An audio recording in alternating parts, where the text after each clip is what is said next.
সন্মতি নজনোৱাৰ হেতু দুয়োকে হাপিলে অতি নিষ্ঠুৰ নিৰ্মম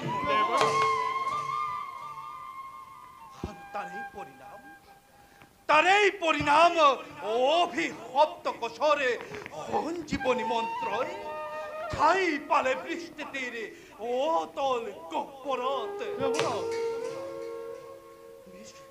নিষ্গুৰু কন্যাৰ প্ৰতি কচৰ এনে অবিচাৰ দানৱ ৰাজ বিকপৰ পাই কিন্তু সহজভাৱে নকৰে গ্ৰহণ সেয়েহে দেৱগণ প্ৰত্যেক মুহূৰ্ততে আমি দেৱতা সমাজ সষ্টম হৈ থাকিব লাগিব তাৰ বাবে দেৱৰাজ নানিব সংশয় মনত দেৱতাৰ দুৰ্জয় শক্তিৰ আগত নোৱাৰে দৃষ্টিপতানবে সন্মুখ সমৰত তাৰ উপৰি দেৱৰাজ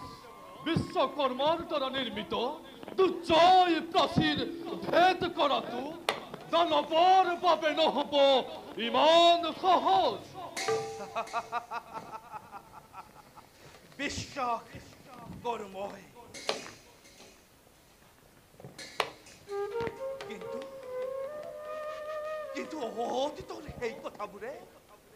অতীতৰ সেই কথাবোৰে দুৰ্জয় ৰিপুৰ দৰে মনত মোৰ কিয় জানো আনি দিয়ে সন্দেহৰ ভাৱ দেৱৰাজ বৃথা চিন্তা চাঞ্চল্য নিৰিব প্ৰশ্ৰয় দেৱৰাজ খড়গৰ অধিপতি সামান্য কথাত যদি হয় ইমান চিন্তিত তেন্তে দেৱৰাজ কি বাকী থাকিব এই দেৱ সমাজৰ তুমি ঠিক কথা কৈছা বৰুণ মই বিচলিত হলে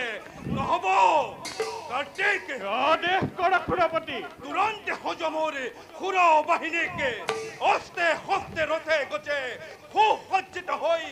দানৱৰ দুৰ্জয় শক্তিকে বাঁধিবৰ হেতু থাকা যেন সকলোতে সৰ্বক্ষণে নিৰ্ভীক চিত্তেৰে আজ্ঞা তবক্ষীৰে ধৰি তুৰন্তে কৰিম মই সকলো ব্যৱস্থা দেৱতাৰ সন্মিলিত শক্তিৰ আগত তিজ দিব পৰাটো দানৱৰ বাবে নহয় সহজ যাওক দেৱৰাজ বৈজন্তত আনন্দেৰে কৰক বিশ্ৰাম